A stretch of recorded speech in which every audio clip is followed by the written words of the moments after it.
It happened at my graduation dinner, the moment that changed everything. You spend years convincing yourself you're overthinking it, that maybe you're just too sensitive.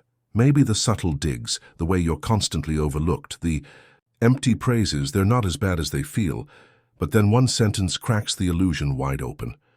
You don't deserve this success. Eric did. That's what my father said to me in front of my family, in front of friends, in front of people who had no idea they were witnessing the end of something I'd been holding on to for far too long. I stood there, glass in hand, trying to make sense of what just happened. The clinking cutlery, the awkward laughter, the way no one even reacted, as if they all expected it. That moment didn't break me. It freed me, because in that instant the years of pretending fell apart. The idea that I could ever be good enough for a man who never saw me? Gone. I looked him dead in the eye and said, "Then let Eric pay your bills," and I walked out, just like that. There were no fireworks, no screaming match in the parking lot, just me, walking out into the cool night air, keys in hand, heart finally still. The silence that followed wasn't empty. It was full of all the things I never got to say. And for once I didn't feel small, I felt real, I felt done. Driving away that night, I didn't have a plan. I didn't have closure, but I had something better, the beginning of my own life. The restaurant wasn't fancy, just one of those mid-range places with laminated menus and slightly dimmed lights, trying too hard to feel upscale. I had chosen it because it was affordable and close to campus, and because, despite everything, I still wanted the night to feel a little special. I'd made the reservation myself, picked the menu, even reminded everyone of the time. It felt like I was organizing my own party for people who barely noticed I was there. They all arrived late. Of course they did. My dad, already half distracted with calls. My mum smiled politely, clutching her purse like it was a shield. Eric, laughing too loudly at nothing, basking in the attention that followed him like a shadow. No one said congratulations the way I imagined it. They said it like they were checking it off a list. We sat down, and the conversation immediately steered toward Eric's latest attempt at starting another business. He was on his third failed venture in 2 years. And still, the spotlight found him. My dad asked him questions with genuine interest. When he turned to me, it was almost out of obligation. "So what now?" he asked. I told him about the internship I'd landed. He nodded once, unimpressed, then moved on to a story about Eric's high school football days. I hadn't heard that story in years, and somehow it still found its way to my graduation table. I picked up my food, feeling smaller with each passing minute. I had imagined this night for years, me, finally getting a moment. But it wasn't a celebration. It was a rerun. A tired family script where I was always the extra, and yet I stayed. I smiled, I poured wine. I waited for someone to notice how much this meant to me. No one did. I don't remember how we got on the topic. One minute we were talking about some mutual family friend's new house. The next my dad just dropped it. No warning, no build-up. He took a sip of water, glanced around the table, and said it like it was a fact, not an opinion. "You don't deserve this success." Eric did. It was so casual, so effortless, I almost didn't register it at first. I thought maybe I misheard. But the silence around the table confirmed I hadn't. No one gasped. No one jumped to my defense. My mother blinked a few times and looked down at her lap.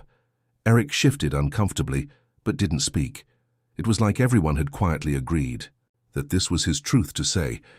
My chest felt tight, but not in the way I expected. I wasn't angry, I was done.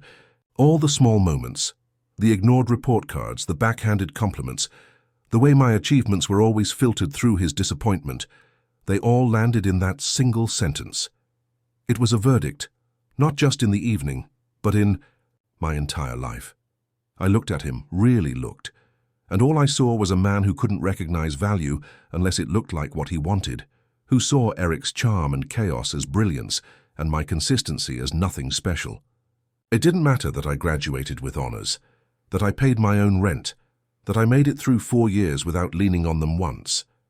None of it mattered, because I wasn't the version of success he respected. The worst part? I think he genuinely believed he was being honest, maybe even helpful. If he said it out loud, I'd work harder, prove something. But I had nothing left to prove, not to him. I set my fork down, not dramatically, just quietly. I folded my napkin, placed it beside my plate, and looked at him one more time. My father. The man I'd spent my entire life trying to impress, trying to reach. And in that moment I finally understood. I never would. Not because I wasn't enough, but because he had already decided what enough looked like. And it was never going to be me. So I leaned back, took a sip of my wine, and said the first thing that came to me. Then let Eric pay your bills. No anger, no edge, just words. Plain and sharp like a blade that had waited years to be used. I didn't raise my voice. I didn't cry. I didn't plead for anyone to take my side, I just said it, and it was like all the air got sucked out of the room. No one spoke. My mom's hand twitched near her glass, like she wanted to reach out, but didn't know how. Eric looked stunned, like he'd never seen me speak up before. My father froze, caught between indignation and confusion. For the first time in my life, I'd said something he couldn't control or minimize. There was no lecture coming. No sarcastic comeback, just quiet. I stood, slipped on my coat, and picked up my bag. I half expected someone to stop me, to say something, anything, but no one did. And that, more than anything, told me what I needed to know. They had never seen me, not really. So I left. Outside, the wind was brisk, but it felt honest. My car was a few blocks away, and as I walked I felt lighter. Not happy, not sad, just free. And that was more than I had ever felt around them. I didn't drive home right away. I couldn't. My hands were shaking a little, not from fear, but from the adrenaline of finally doing something I'd rehearsed 1,000 times in my head. The streetlights blurred through the windshield as I pulled onto the road, no destination in mind, just away. I drove until the lights of the town disappeared behind me, and the silence got comfortable. There was something strangely grounding about the hum of the engine and the emptiness of the road ahead. Eventually I ended up at Red Pine Ridge, a quiet overlook about 20 minutes outside town. I used to go there during finals week just to breathe. It wasn't anything special, just a gravel lot and a view, but that night it felt sacred. I turned off the engine and just sat there in the stillness, watching the horizon blur into shadow. No notifications, no noise, just me in a car with nothing to prove. There wasn't some flood of emotion, no cinematic breakdown, just stillness and exhaustion, a kind of bone-deep tired I hadn't let myself feel in years. I stared out at the empty space and thought about how much I had tried to hold together, how many birthdays, holidays, and phone calls I had swallowed my pride for. And for what? A chair at a table that never felt like mine? I pulled out my phone and saw a missed call from my mom. No voicemail, just the missed call, like that was supposed to be enough. I stared at the screen for a few seconds, then turned it off and dropped it into the center console. I wasn't ready to hear excuses. I wasn't ready for her to soften his words into something they weren't. For once, I wasn't trying to fix it. I wasn't trying to explain myself or smooth it over or make anyone else comfortable. I just wanted to sit in the quiet and let it be real. I had walked away, and somehow that truth was more comforting than anything anyone could have said. I think the favoritism started before I even understood what it was. Eric was always the loud one, the funny one, the kid who could charm a room even when he didn't know the answer. I was the quiet one, the one who followed rules, brought home good grades, cleaned up without being asked. And somehow, that always made me invisible.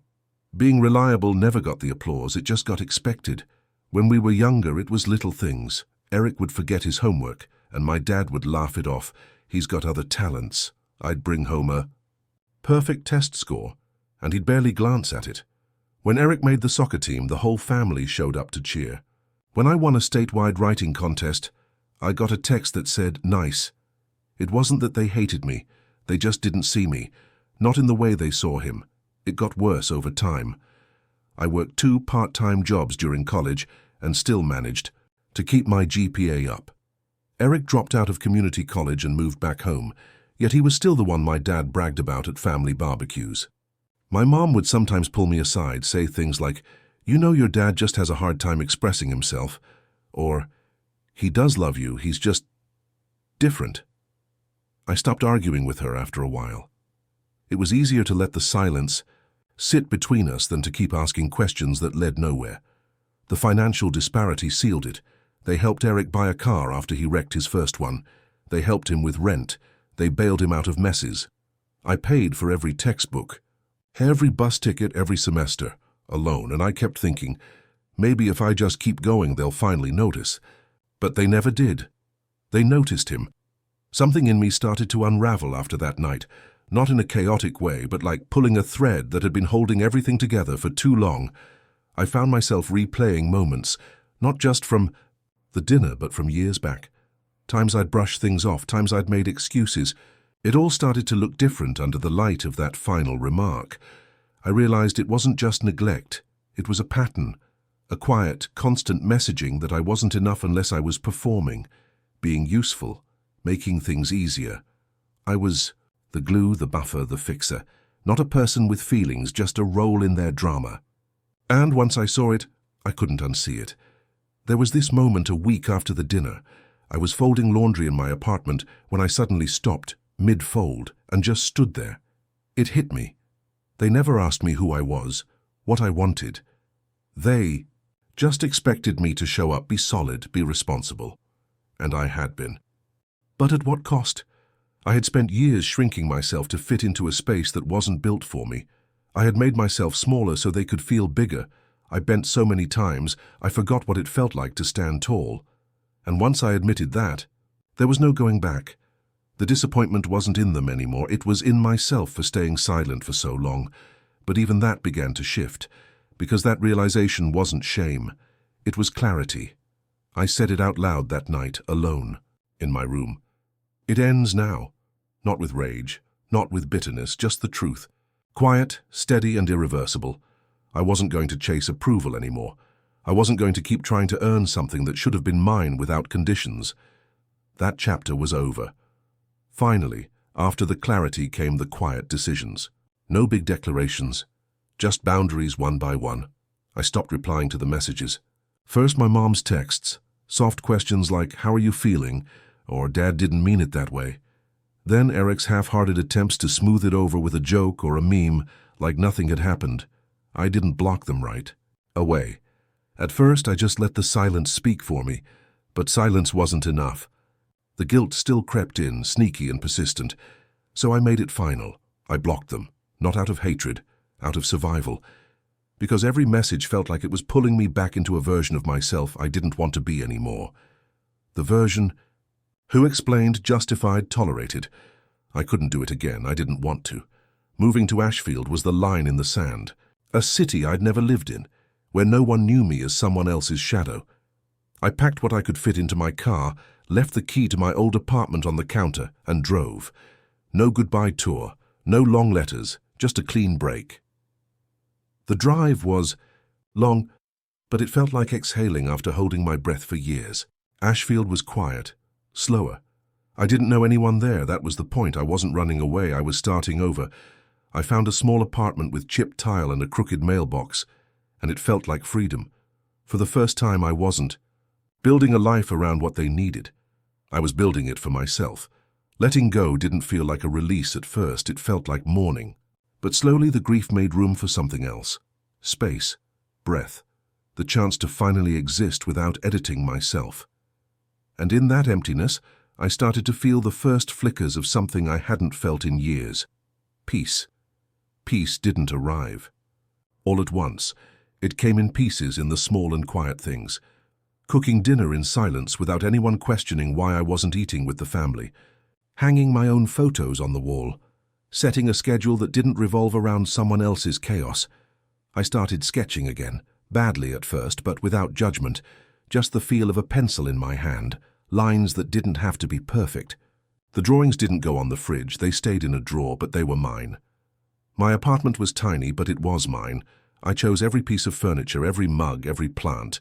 No one commented if I left dishes in the sink. No one rolled their eyes if I watched the same comfort movie twice in 1 week. I didn't have to be anyone in particular.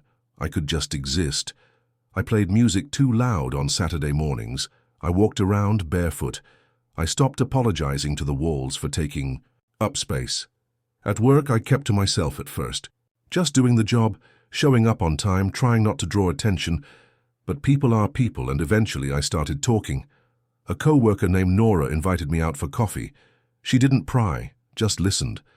She remembered little things I said, and followed up, not because she wanted something, but because she actually cared. Then came Eli, not in some grand sweeping way, just quiet conversations after long shifts, shared playlists, late-night grocery runs. He never tried to fix me. He didn't even ask about my past unless I brought it up. He was just there, solid, steady. It felt new and terrifying to be seen without being judged. I was still healing, still working through it. But for the first time, the healing wasn't about becoming palatable.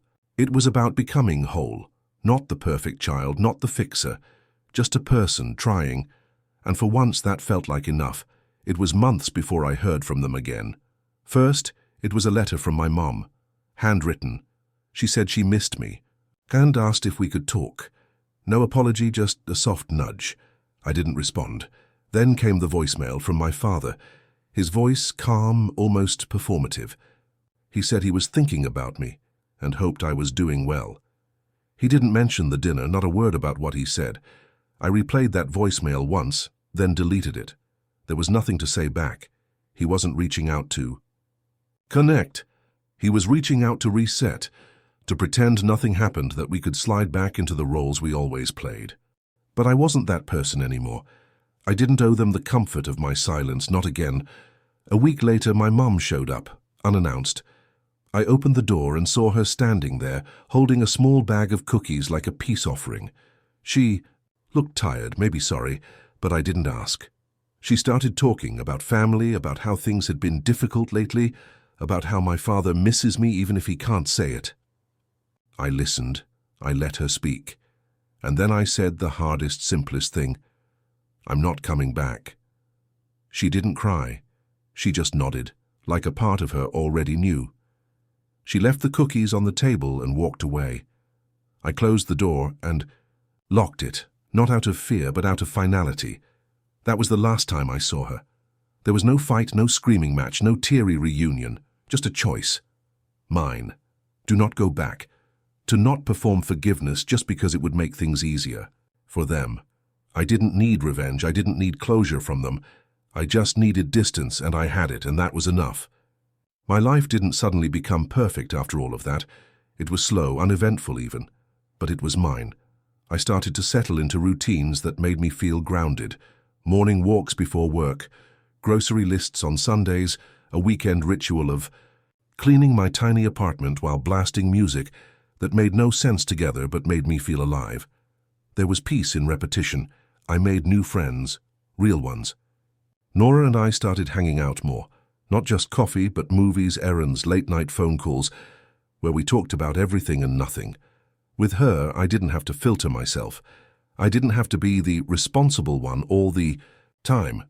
I could laugh too loud, mess up my thoughts, and she didn't flinch. Eli became a constant. We'd go grocery shopping together and make up stories about the people in line.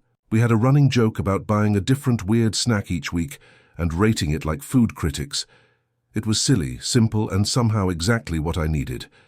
He never pressed for details, but he was always present. And that quiet presence meant more than any dramatic gesture ever could.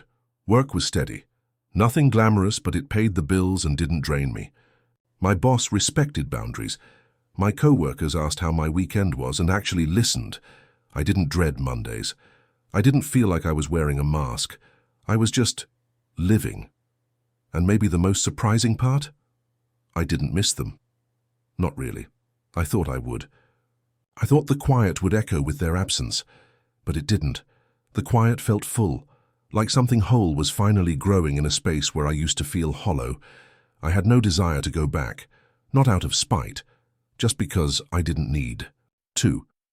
I hung my diploma on the wall a few weeks after moving in, not out of pride but as proof, not for anyone else, for me. Proof that I had made it. That I had carried myself across the finish line without them. That I was real, that my work counted, even if no one at that dinner table believed it did. It hung just above my desk, slightly crooked. Every time I looked at it, I felt this strange mix of sadness and strength, not because of what it represented academically, but because of what I had survived to earn it. It wasn't a symbol of success. It was a symbol of freedom, of being done with the need to be seen by people who never looked. I didn't touch it often, I didn't need to. Its presence was enough. Then, one afternoon, months later, I ran into my mum again. Pure accident. I was picking up groceries and she was coming out of the store. We locked eyes for just a second. She looked surprised, older, smaller, like time had folded in on her. She started to say something, took a step forward, but I didn't stop. I just kept walking, not out of cruelty, but because there was nothing left to say, nothing new, nothing useful. That moment didn't break me. It confirmed what I already knew. I wasn't angry. I didn't want revenge. I didn't need her to apologize or understand. I had given enough of my life to that hope. And now I had something better. Distance. True closure isn't always loud. Sometimes it's just the act of not turning around, of letting people stay in your past without dragging them into your future. My story wasn't about reuniting. It was about release.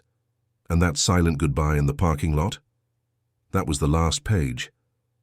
These days, my life is quiet, and I like it that way. I woke up without a knot in my chest. I make coffee in the mornings and sit by the window while the sun creeps over the rooftops. There's no pressure to be anything for anyone, just breath and time and space to exist. The quiet used to scare me. Now it feels like a blanket. I still think about them sometimes, not with pain, not even with longing, just with a kind of detached curiosity, like rereading a book you've outgrown. I wonder if they've changed, if they miss me, if they even realize what they lost. But I don't need the answers.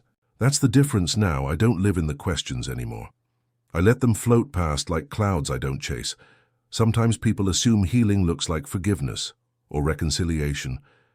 But for me, it looks still, like not checking my phone for texts that never came, like knowing I don't have to explain myself, like spending a full weekend without speaking to anyone and not feeling lonely, just free. It looks like walking home in the evening, watching the streetlights, flicker on and feeling at home in my own skin. I've built something solid from the silence, a life with quiet joys, with soft mornings and easy evenings, with friends who ask how I am and mean it, with a love that grows without conditions or roles, with laughter that isn't forced and solitude that isn't punishment. I don't perform anymore, I live. The old version of me, the one who tried so hard to earn scraps of affection, is gone. Not buried, not erased, just released. I let them go. I let that version of me go too. And what's left isn't some perfect, polished person. It's just me, finally. No more performances, no more guilt, no more waiting for applause that never came. My life is small maybe, but it's real, and it's mine. And in that quiet, ordinary stillness, I am finally enough.